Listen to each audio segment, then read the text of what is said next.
The topic for tonight is power control. We are going to look at transformers and alternators. Now, if we look at this circuit here, it consists of two transformers in parallel. Transformer A and transformer B. This transformer here at the bottom is called the tap changing or phase shifting transformer. Now let's say for a start that there's no tap change and no phase shift. So if we now look at the division of the current, we will have I load is equal to V divided by Z load. Now if the two transformers are equal in impedance, they will share the load equally. So in other words, PA will be PB and QA will be equal to QB.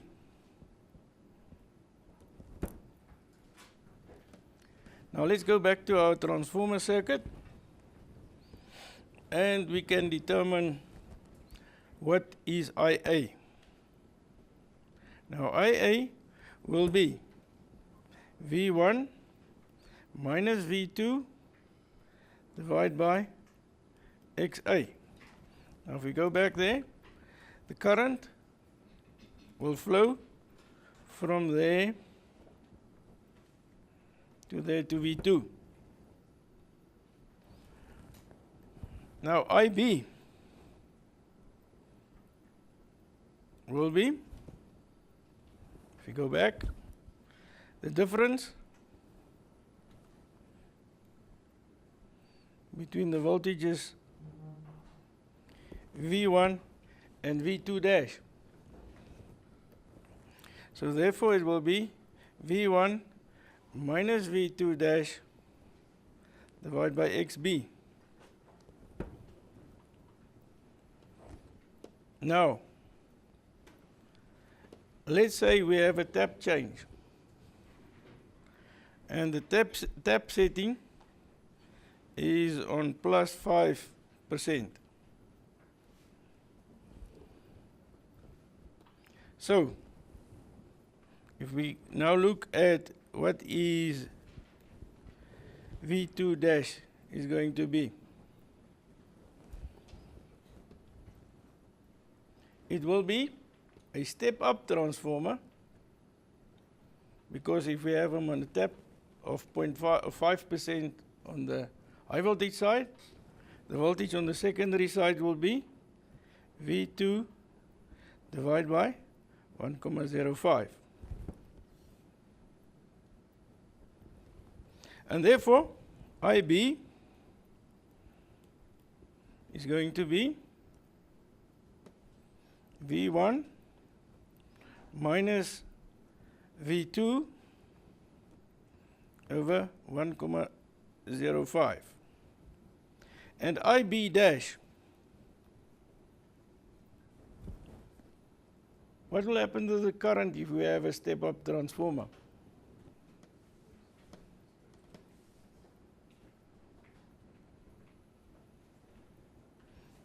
IB dash is now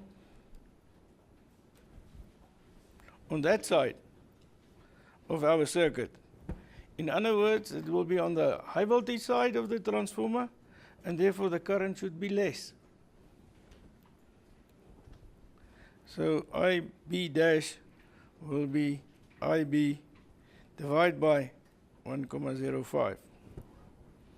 Now if we look at point M, that is where the two transformers join, and we have IA and IB dash, and that will be I load. If we use Kirchhoff's current law at point M, then we can say that IA plus IB dash will be equal to I load.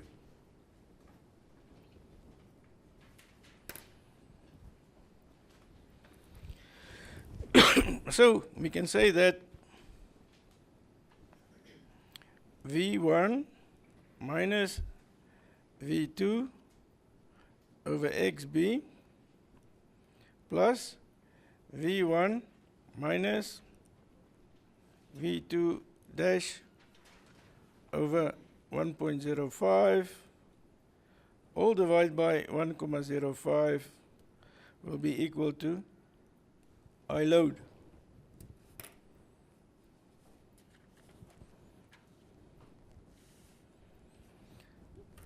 Now let's take a numerical example.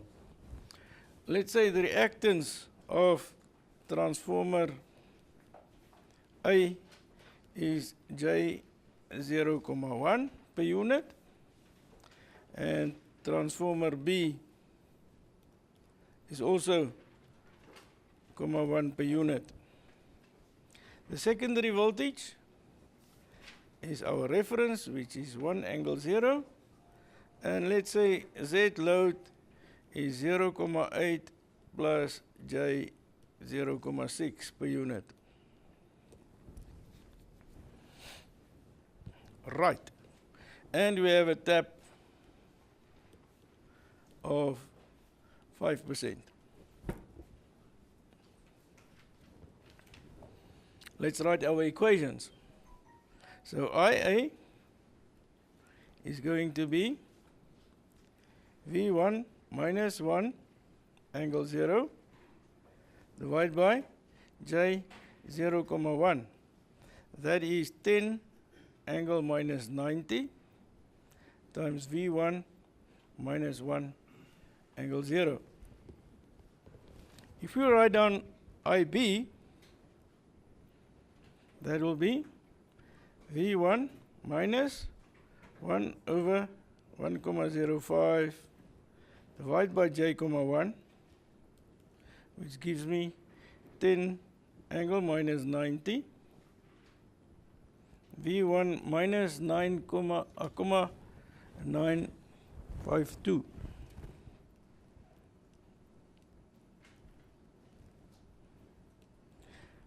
That is 1 over 1,05. And therefore, if we now determine IB dash, we will have 10 angle minus 90 divided by 1,05 times V1 minus 0,952 angle 0.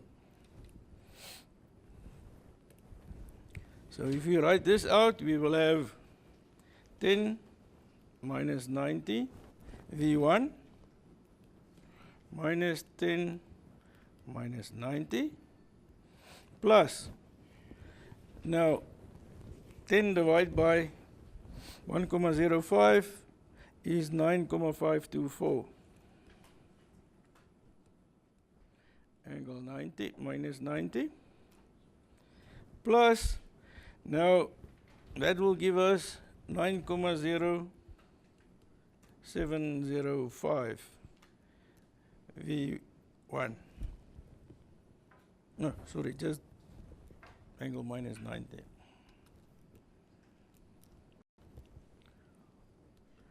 And that must be equal to 1 angle minus 36,87.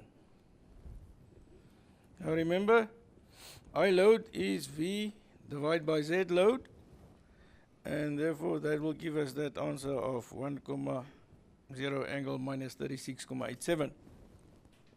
So now we equate same sizes, and we have 19.524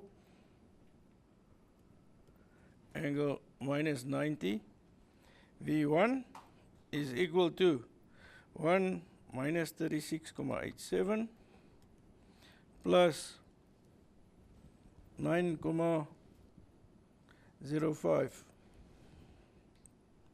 0705 minus 90. Sorry, this thing writes not nice on the end. So then we have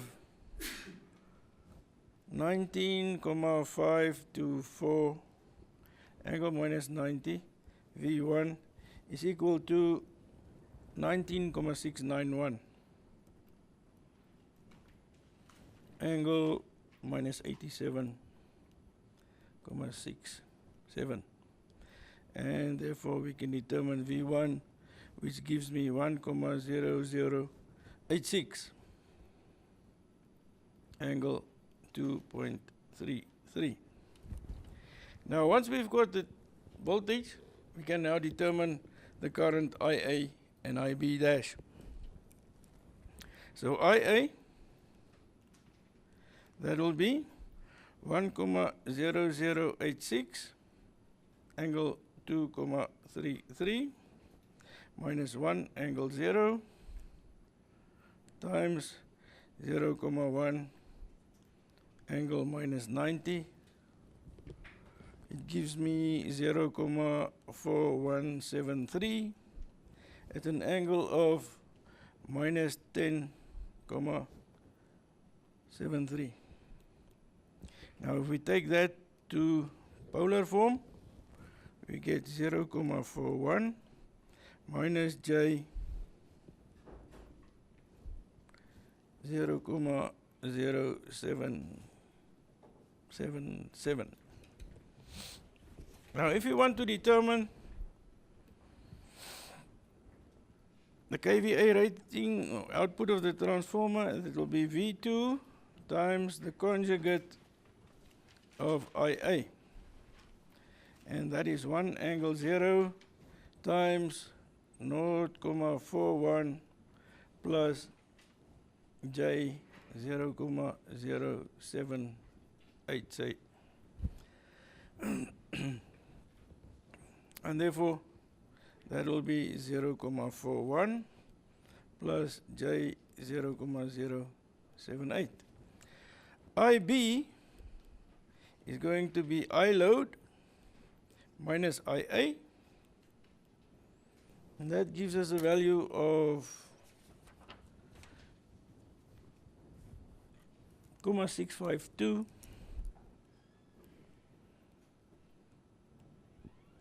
at an angle of minus 53,26. And SB will be V2 times IB dash conjugate, and that will be 0,4 plus J 0,522. Now if you think back to what I said in the beginning, if there was no phase shift or tap change, the power would be shared equally. So SA would then be 0,4 plus J 0,3, and so will be SB 0,4 plus J 0,3. Now let's look at transformer B. You can see that the reactive power has changed from 0.3 to 0.52 per unit, and the active power remained constant. So therefore we can assume, or we can deduct from that, that changing the tap of a transformer changes the reactive power.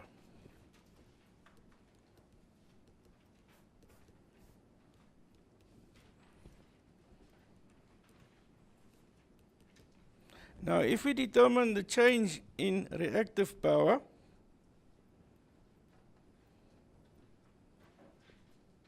for transformer A, we saw that it was, the new one was 0.078, and originally it was 0,3. And to determine the change in percentage, that becomes minus 74%. And the change in B will be 0.522 minus 0.3 divided by 0.3, And that gives us a value of plus 74%.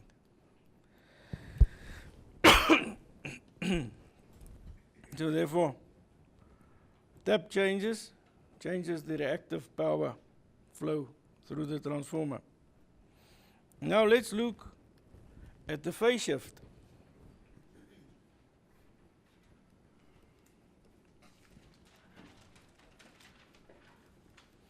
Now normally across the transformer we have a 180 degrees phase shift. So let's say we make the phase shift plus 3 degrees with respect to transformer A. So on the secondary side, on V2 dash, will now be 1 angle minus 3. Okay, so if we now determine the current, IA will be V1 minus V2, which we've said is 1 per unit, and we times it by 10 angle minus 90. And then IB will be 10 angle minus 90 times V1 minus 1 angle minus 3.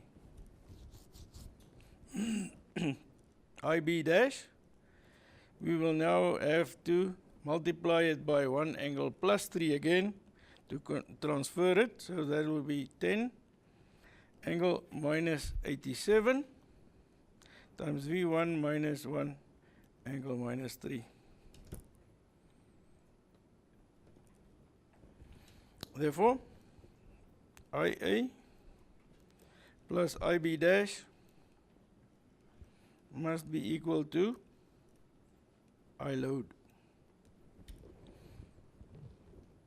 Therefore, we have 10 angle minus 90 V1 minus 10 angle minus 87 plus 10 minus 87 V1 minus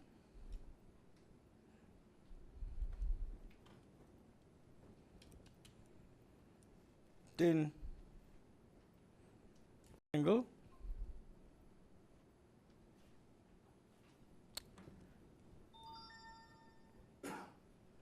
minus 90 again.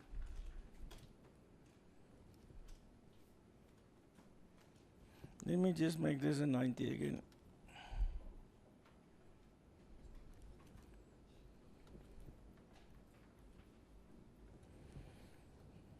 Because if you now multiply 10 minus 90 times 1 angle plus 3, it becomes 10 minus 87. And therefore,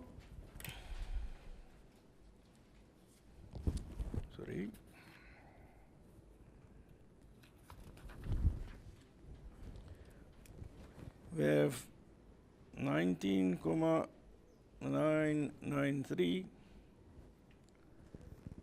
angle minus 88,5 is equal to 20,616 minus 87,78. Sorry, there must be a V1 as well. So V1 will be 1,031 angle 724. And now we can calculate currents IA and IB again. So that will be 1,031 angle 0,724 minus 1 divided by 0,1 angle 90. And that gives us a value of 0,13 minus J 0,3092.